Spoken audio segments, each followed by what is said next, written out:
Assalamualaikum dan salam sejahtera. Selamat datang di channel Hero Malaya. Pada video kali ini, kita akan menceritakan 3 kisah yang dialami oleh seorang penyelam dasar laut yang telah menceritakan mengenai pengalamannya yang aneh sepanjang 20 tahun bekerja sebagai seorang penyelam dasar laut. Mungkin benar atau tidak, tapi saya tetap percaya bahawa laut merupakan kawasan makhluk-makhluk yang tidak pernah kita lihat dari segi fizikal maupun gaib. Ini semua termasuk dalam kekuasaan dan pengetahuan Allah semata-mata. Saya seorang penyelam laut dalam yang bekerja dengan sebuah syarikat yang membuat kerja-kerja penyelaman untuk tujuan komersial dan juga ketenteraan. Khidmat-khidmat seperti pemulihan dan pertolongan dan letupan di laut dalam ataupun pembaikan kapal diri dan pelbagai lagi kerja penyelaman yang tidak dibuat oleh orang biasa. Sudah beratus ekspedisi selam dilakukan dan kebiasaannya memang normal. Tetapi ada juga kejadian yang tidak masuk akal dan menakutkan. Ini membuatkan saya berfikir masak-masak sama ada untuk bersara dan membuat kerja lain. Satu hari kami diberi tugasan dari tentera udara Amerika yang bertaraf level 4 iaitu sangat rahsia dan sulit. Ia melibatkan operasi mencari satu jet pejuang tentera yang terhempas di lautan Atlantik.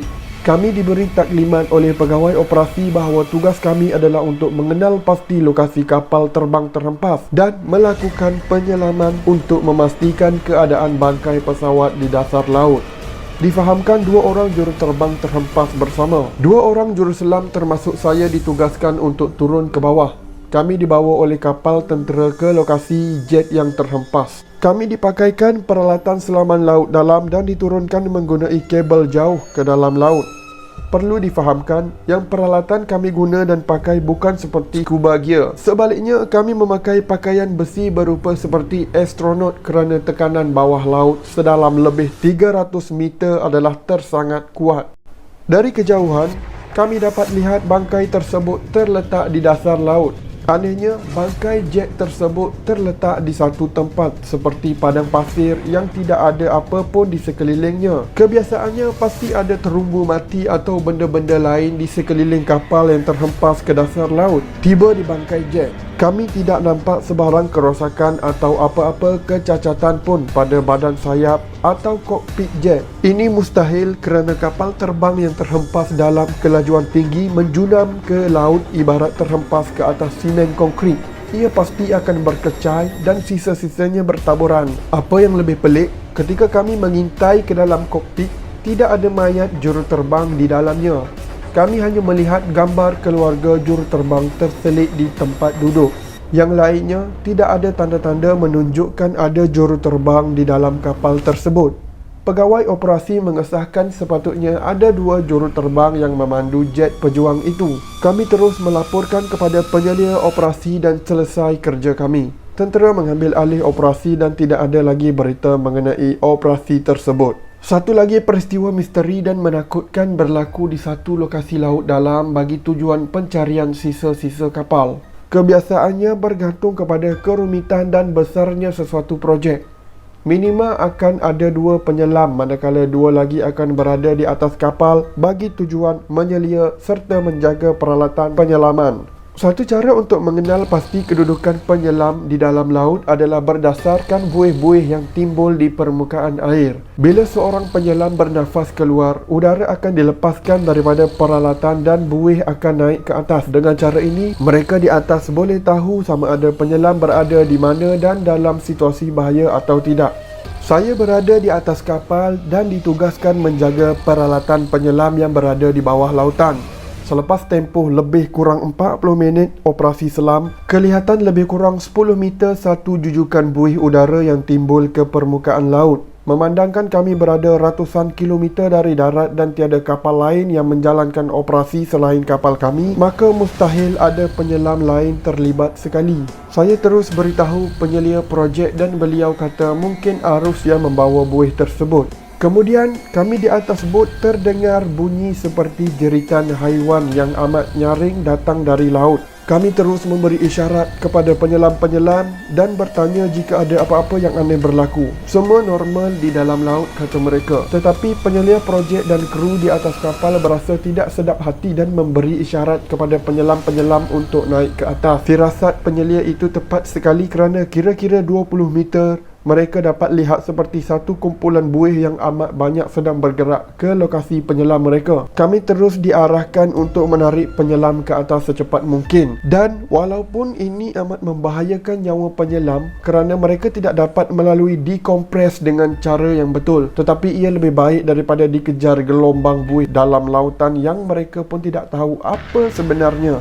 Sebahagian daripada tugas saya sebagai penyelam laut dalam syarikat ini memerlukan kami menjalankan aktiviti sosial korporat untuk masyarakat setempat bergantung kepada kepakaran kami.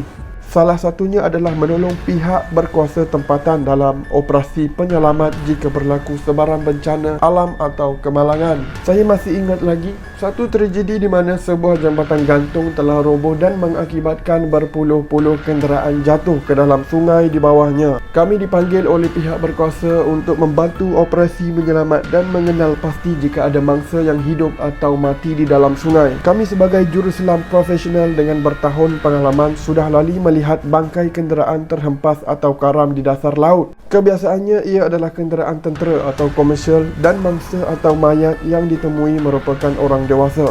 Tetapi dalam kes ini ia sangat tragis kerana kebanyakannya adalah kenderaan awam dan mayat-mayat yang dikenal pasti adalah keluarga dan kanak-kanak yang dalam perjalanan bercuti sekolah.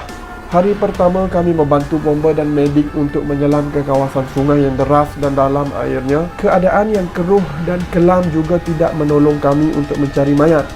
Kami dapat lihat kelibat pelbagai kenderaan berada dalam lubuk dan bertimpa antara satu sama lain. Saya dan seorang lagi penyelam ditugaskan mencari seberapa banyak mayat untuk dibawa naik ke atas. Hari pertama, kami berjaya mengeluarkan 6 mayat terdiri daripada dewasa dan juga kanak-kanak. Masih banyak lagi mayat yang dipercayai belum dijumpai berdasarkan anggaran kematian dan kehilangan orang oleh ketua operasi menyelamat. Esoknya saya menyelam berseorangan kerana rakan seorang lagi terpaksa membuat tugasan lain. Saya mula menyelam dan mencari mangsa di dalam sebuah bas persiaran. Kelihatan bas sudah remuk kerana terhempas ke dasar sungai dan harapan untuk mencari badan mangsa dalam keadaan baik mungkin tipis. Saya masuk ke dalam mengikut tingkap bas dan pelik melihatkan keadaan dalam bas seolah-olah tidak ada penumpang. Bas tersebut hampir kosong. Saya mula risau jika ada pemangsa besar seperti ikan atau buaya yang mendiami sungai itu dan memakan mayat-mayat penumpang. Kemudian saya beralih arah ke satu kenderaan minivan. Seperti tadi, tiada mayat yang dijumpai dan saya cuba untuk bersangka baik bahawa ada penyelam lain yang telah tolong membawa mayat ke daratan. Tiba-tiba dari jauh saya dapat lihat satu kelibat manusia berpakaian penyelam yang masuk ke dalam satu bangkai kereta tak jauh dari kedudukan saya. Hati saya mula lega kerana ada penyelamat lain menolong. Saya berenang menghampiri penyelam itu untuk membantunya. Tetapi ada satu yang tidak kena pada penyelam tersebut. Pakaian selam dan peralatan skubanya kelihatan agak lusuh, sementara tangki skubanya sudah ada kesan karat dan berlumut. Sebagai seorang penyelam, ini adalah satu perkara yang paling tidak selamat dan profesional. Saya hanya memerhati saja dari jarak 4 meter untuk memantau penyelam tersebut.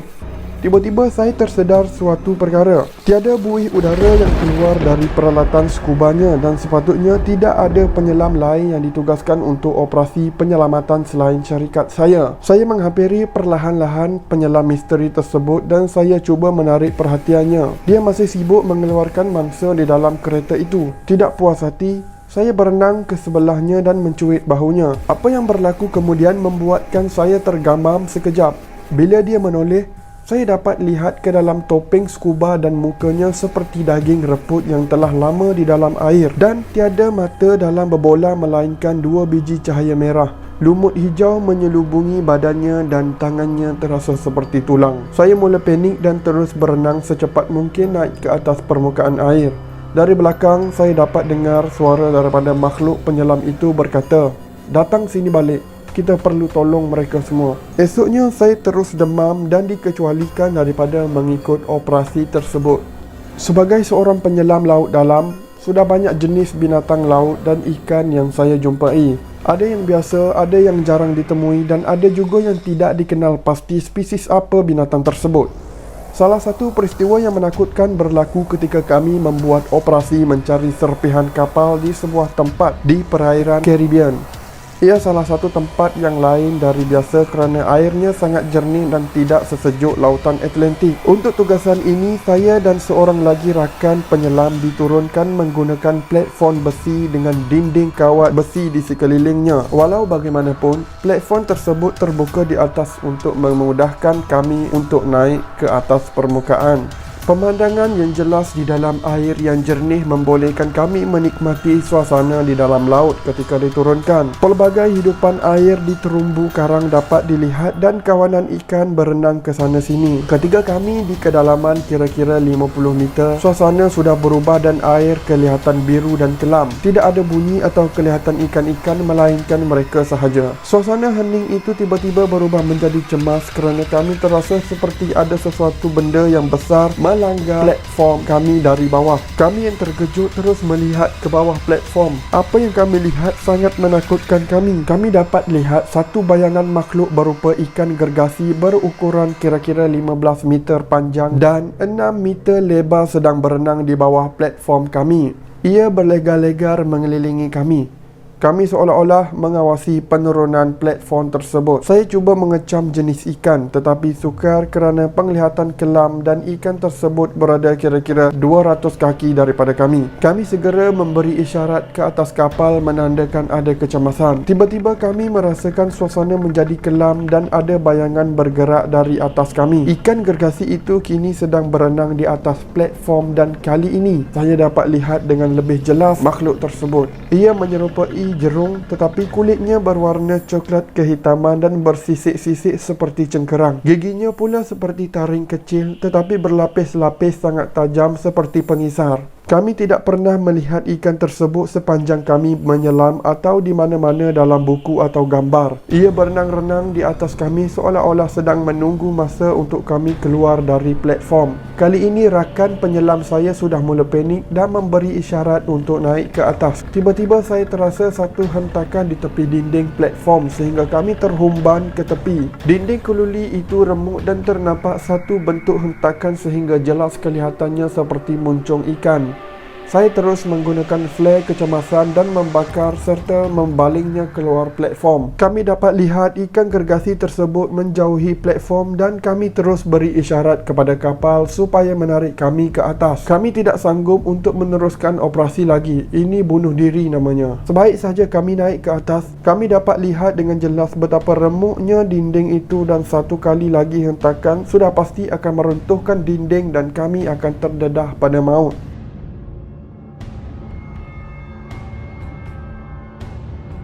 Terima kasih kerana menonton dan jumpa lagi.